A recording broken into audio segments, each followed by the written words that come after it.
नमस्कार बच्चों, मैं आपकी हिंदी शिक्षिका आहाना हूँ और Nova learn books Mount enlightenment international की इकाई के साथ इस सीखने की यात्रा में आप सभी का स्वागत करती हूँ।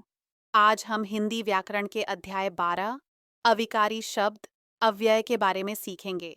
इस पाठ में आप जानेंगे कि जिन शब्दों के रूप में लिंग, वचन, काल और कारक के कारण कोई परिवर्तन नहीं होता, उन्हें अविकारी शब्द या अव्यय कहते हैं। हम समझेंगे कि अव्यय शब्द भाषा में बहुत महत्वपूर्ण होते हैं और इनके 4 मुख्य प्रकार होते हैं: क्रिया विशेषण, संबंध बोधक, समुच्चय बोधक और विस्मयादिबोधक। उदाहरणों के माध्यम से यह स्पष्ट होगा कि ये शब्द क्रिया की विशेषता कैसे बताते हैं, शब्दों व वाक्यों को कैसे जोड़ते हैं और भावनाओं जैसे हर्ष, दुहक, आश्चर्य आदि को कैसे व्यक्त करते हैं। अध्याय 12 अविकारी शब्द अव्यय। दादाजी कमरे के अंदर हैं। पानी के बगैर रहना असंभव है। रीमा और रोमा बहनें हैं। अरे आप कब आए? तुम आ गए, परंतु वैभव नहीं आया। बच्चों, ऊपर के वाक्यों में रंगीन शब्द अंदर, बगैर और अरे तथा परंतु अविकारी शब्द हैं, क्योंकि उनके रूप में लिंग, वचन तथा काल के प्रभाव से कोई परिवर्तन नहीं आता। विकारी शब्द वे होते हैं जो परिवर्तित होते हैं, मतलब जो चेंज होते हैं लिंग के अनुसार, काल के अनुसार, वचन के अनुसार। और अविकारी शब्द वे होते हैं जिनमें कोई परिवर्तन नहीं आता। जैसे दादाजी कमरे के अंदर हैं, तो दादाजी एक वचन है और काल है वर्तमान काल। अब यदि इसको हम ऐसे कर दें, वे सब कमरे के अंदर थे, तो के अंदर शब्द में कोई परिवर्तन नहीं आया। हमने वे सब प्लूरल भी कर दिया, बहुवचन कर दिया, और थे काल को भूतकाल कर दिया। तो ऐसे शब्द अविकारी शब्द कहलाते हैं। इनको अव्यय भी कहा जाता है। जिन शब्दों का रूप, लिंग, वचन, काल, कारक आदि के कारण परिवर्तन नहीं होता, वे अविकारी शब्द कहलाते हैं। अविकारी शब्दों के 4 प्रकार हैं: क्रिया विशेषण, संबंध बोधक, समुच्चय बोधक, विस्मय बोधक। क्रिया विशेषण, जो शब्द क्रिया की विशेषता बताते हैं उन्हें क्रिया विशेषण कहते हैं। क्रिया विशेषण इंग्लिश में कहते हैं एडवर्ब। मैं रोजाना सैर पर जाता हूँ, तो सैर पर जाना क्रिया है और उसकी विशेषता क्या है कि रोजाना जाता हूँ। मयंक बहुत थक गया है, थकना क्रिया है और विशेषता क्या है? बहुत। वह धीरे धीरे बोला, वह धीरे बोला, धीरे बोलने की विशेषता है, तो ये क्रिया विशेषण है। और क्योंकि ये क्रिया की विशेषता बता रहे हैं और इनमें परिवर्तन नहीं होता, अविकारी शब्द होते हैं ये। क्रिया विशेषण 4 प्रकार के होते हैं: कालवाचक, स्थानवाचक, परिमाणवाचक, रीतिवाचक। प्रमुख क्रिया विशेषण कालवाचक, क्रिया कब घटी, क्या बताते हैं वो कि क्रिया कब हुई। पहचानने के लिए उपयुक्त शब्द है कब। स्थानवाचक, क्रिया कहाँ घटी, पहचानने के लिए शब्द है कहाँ। परिमाणवाचक, क्रिया कितनी घटी, कितना, कितनी, पहचानने के लिए शब्द है। रीतिवाचक, क्रिया कैसे घटी, कैसे, किस प्रकार। परिमाणवाचक क्रिया विशेषण, जिन क्रिया विशेषण से क्रिया की अधिकता, न्यूनता आदि परिमाण का बोध हो उन्हें परिमाणवाचक कहते हैं। परिमाणाम नहीं, परिमाण आएगा यहाँ पर। परिमाणवाचक क्रिया विशेषण कहते हैं। जैसे उतना परोसो जितना खा सको, तो उतना और जितना। दाल में नमक कम है, कम, परिमाणवाचक। अन्य परिमाणवाचक क्रिया विशेषण शब्द है कई, एक, कम, अधिक, लगभग, सर्वदा, अति, अत्यंत। क्रिया के साथ कितना, कितनी प्रश्न लगाकर उत्तर में जो शब्द आते हैं वे परिमाणवाचक क्रिया विशेषण होते हैं। जैसे मैंने ढेरों जामुन खाए, कितने खाए, ढेरों, तो ये हो गया परिमाणवाचक। जहाँ भी परिणाम लिखा है वहाँ परिमाण आएगा। रीतिवाचक क्रिया विशेषण, रीतिवाचक क्रिया विशेषण, जिन क्रिया विशेषण शब्दों से क्रिया के होने की रीति या विधि का बोध हो वो रीतिवाचक क्रिया विशेषण कहलाते हैं। जैसे मैं आपकी बात ध्यानपूर्वक सुन रहा हूँ, कैसे सुन रहा हूँ, ध्यानपूर्वक। कछुआ धीरे धीरे चलता है, कैसे चलता है, धीरे धीरे। अन्य उदाहरण है ज्यों त्यों, जैसे वैसे, कैसे, सहसा, अनुचित, उचित, ध्यानपूर्वक, वस्तुतः, निसंदेह, अवश्य, कदाचित, शायद, बहुधा, अक्सर, किस लिए, इसलिए, क्यों, मत, नहीं, न, कैसे, हाँ, भी, ठीक, एकाएक, अचानक, धड़ाधड़, बिल्कुल, मात्र, तो, ही, फटाफट, सरासर। वाक्य की मुख्य क्रिया के साथ कैसे प्रश्न लगा दिया जाए तो उत्तर में रीतिवाचक क्रिया विशेषण आएगा। हिरन सरपट दौड़ा, कैसे दौड़ा, सरपट। यह सरपट रीतिवाचक क्रिया विशेषण है। कालवाचक क्रिया विशेषण क्रिया होने के समय को सूचित करने वाले शब्द कालवाचक क्रिया विशेषण कहलाते हैं। जैसे हरीश अभी आया, हम कल खेलेंगे। जॉन परसों आएगा, तो अभी कल परसों कालवाचक जो कि समय बता रहे हैं। स्थानवाचक क्रिया शब्दों से क्रिया होने के स्थान का बोध होता है, क्रिया कहाँ हुई, तो स्थानवाचक क्रिया विशेषण कहलाते हैं। जैसे यहाँ बहुत गर्मी है, ऊपर जाकर बैठ जाओ। स्थानवाचक क्रिया विशेषण दो प्रकार के होते हैं, स्थिति और दिशा। स्थिति में जहाँ तहाँ, निकट, चारों ओर, आर पार, आसपास, नीचे, मध्य। और दिशा में उधर किधर, आमने सामने, इधर, नीचे, बाएं। क्रिया के साथ कहाँ लगाकर प्रश्न करने पर जो उत्तर प्राप्त होता है वह स्थानवाचक क्रिया विशेषण होते हैं। वह ऊपर बैठा है, वह कहाँ बैठा है, ऊपर, तो ये स्थानवाचक क्रिया विशेषण है।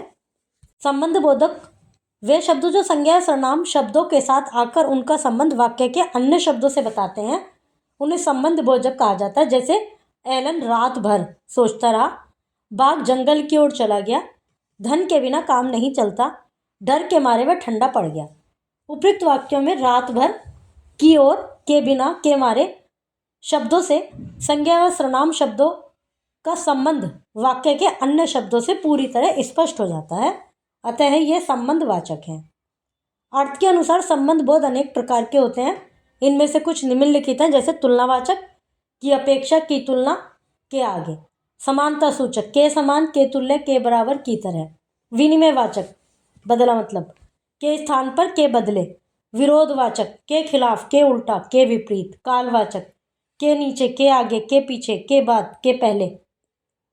स्थानवाचक, के आगे, के नीचे, के ऊपर, के तल, के सामने, के पास, के नज़दीक, से दूर, के पीछे। इसमें के आगे कालवाचक का नहीं है, उससे पहले तो हो सकता है। दिशा सूचक, के चारों ओर, के पार, की तरफ, की ओर आदि। संग्रहवाचक, भर, पर्यंत, तक आदि। व्यतिरेकवाचक, के बगैर, के अतिरिक्त, से रहित, के अलावा, के सिवाय आदि। उद्देश्य सूचक, की खातिर, के हेतु, के लिए। संबंध सूचक, के समेत, के साथ, के संग। कारण सूचक, के कारण, के लिए, के मारे आदि। बोधक शब्दों के कुछ वाक्य प्रयोग देखिए। श्री राम पत्नी और भाई लक्ष्मण के समेत वन को गए। किताब कुर्सी के ऊपर है। बकरियों का झुंड पहाड़ी की ओर जा रहा है। विनम्रता के बिना मनुष्य की शोभा नहीं होती। गांव यहाँ से नजदीक है। यह बयान तुम्हारे पिछले बयान के खिलाफ है। क्रिया विशेषण और संबंध बोधक में अंतर। हिंदी में कुछ शब्द ऐसे हैं जो संबंध बोधक और क्रिया विशेषण दोनों में प्रयोग होते हैं। जब इनका प्रयोग संज्ञा या सर्वनाम के साथ होता है तो ये संबंध बोधक, जब इनका क्रिया के साथ होता है, क्रिया की विशेषता प्रकट करते हैं, तो यह क्रिया विशेषण कहलाते हैं। जैसे बच्चा ऊपर बैठा है, बिल्ली पलंग के ऊपर कूदी। भावना मधुर गाती है, इशिका भावना से मधुर गाती है। मेरे पास आकर बैठो, हमारे घर के पास एक मॉल है, भीतर चलो, घर के भीतर चलो। समुच्चय बोधक, जो शब्द दो शब्दों, वाक्यांश और वाक्य को जोड़ते हैं उन्हें समुच्चय बोधक कहते हैं। तुम मेरे साथ चलोगे या माँ के साथ। एलन और मार्क भाई हैं। यहाँ पहले वाक्य में या तथा दूसरे वाक्य में और। समुच्चय बोधक है क्योंकि एक क्रमशः मेरे साथ, माँ के साथ तथा राघव, अनिल को परस्पर जोड़ रहे हैं। इस प्रकार तथा, या, एवं, किंतु, परंतु, बल्कि, लेकिन समुच्चय बोधक शब्द होते हैं। समुच्चय बोधक शब्द दो प्रकार के होते हैं, और समानाधिकरण समुच्चय बोधक, व्याधिकरण समुच्चय बोधक। समानाधिकरण समुच्चय बोधक शब्द वे होते हैं जो दो या दो से अधिक समान पद, उपवाक्य और वाक्यों को आपस में जोड़ते हैं, तो वे समानाधिकरण समुच्चय बोधक कहलाते हैं। दिव्या बीमार थी इसलिए परीक्षा नहीं दे सकी। उसने बहुत श्रम किया किंतु कोई नतीजा ना निकला। माँ ने बर्तन धोए और रसोई साफ की। ऊपर के वाक्य में इसलिए, किंतु और दो समान पदों या वाक्य को जोड़ रहे हैं, अतः ये साधारण समानाधिकरण समुच्चय बोधक है। मगर, परंतु, बल्कि, लेकिन, अपितु, वरना, एवं, तथा, वह, किंतु, पर, अन्यथा, अथवा, की, न, की, या, वह, इसलिए, ये सब समानाधिकरण समुच्चय बोधक शब्द हैं। व्याधिकरण समुच्चय बोधक, एक से अधिक आश्रित उपवाक्य को आपस में जोड़ने वाले शब्दों को व्याधिकरण समुच्चय बोधक कहते हैं। वह वापस आ गया क्योंकि उसकी ट्रेन छूट गई थी। पढ़ोगे नहीं तो फेल हो जाओगे। मैंने ऋण इसलिए लिया ताकि घर बनवा सकूं। मैंने देखा कि वह कुछ उदास था। ऊपर वाक्यों में क्योंकि, तो, इसलिए, ताकि, कि ऐसे दो उपवाक्य को जोड़ रहे हैं जिनमें एक प्रधान तथा दूसरा आश्रित उपवाक्य है। तो इसलिए व्याधिकरण है, मतलब जो समानाधिकरण है तो समान उपवाक्य को जोड़ते हैं। ये एक उपवाक्य होता है और दूसरा एक प्रधान होता है, दूसरा उस पर आश्रित होता है। तो ये व्याधिकरण समुच्चय बोधक कहलाते हैं। विस्मय बोधक, जो शब्द शोक, भय, हर्ष, घृणा आदि मनोभावों को प्रकट करते हैं उन्हें विस्मय बोधक कहते हैं। विस्मय बोधक शब्दों के बाद विस्मय सूचक चिन्ह का प्रयोग किया जाता है। जैसे आहा कितना सुंदर मोर है, अजी जरा यहाँ आइए, हाय ये तो बहुत बुरा हुआ।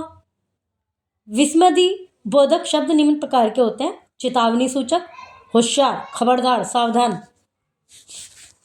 स्वीकृति बोधक, जी हाँ, अच्छा, जरूर, हाँ आदि। अभिवादन बोधक, नमस्ते, राम राम, प्रणाम, नमस्कार आदि।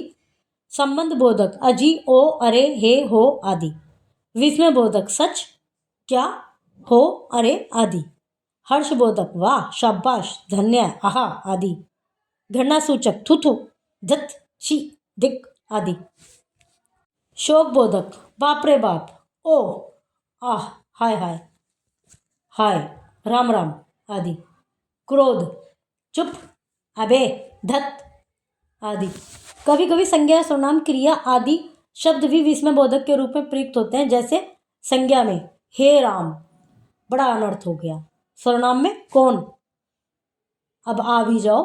क्रिया, रुको, अभी अंदर मत आओ।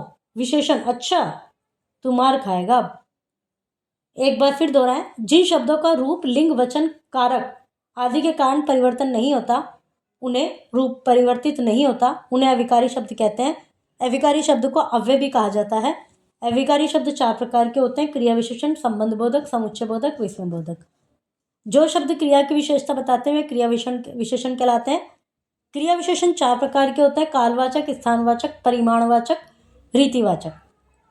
जो शब्द संज्ञा, सर्वनाम शब्दों के साथ आकर उनका संबंध वाक्य के अन्य शब्दों के साथ बताते हैं उन्हें संबंध बोधक कहा जाता है। जो शब्द दो शब्दों, वाक्यांश और वाक्य को जोड़ते हैं उन्हें समुच्चय बोधक कहते हैं। बच्चों, इस अध्याय के अभ्यास से आपकी वाक्य रचना, भाव प्रकट करने की क्षमता और भाषा की समझ और भी मजबूत होगी। ध्यान से उदाहरण पढ़ें और अभ्यास करते रहें। अगले अध्याय में फिर मिलेंगे एक नए रोचक विषय के साथ। शुभकामनाएं और सुखद अध्ययन।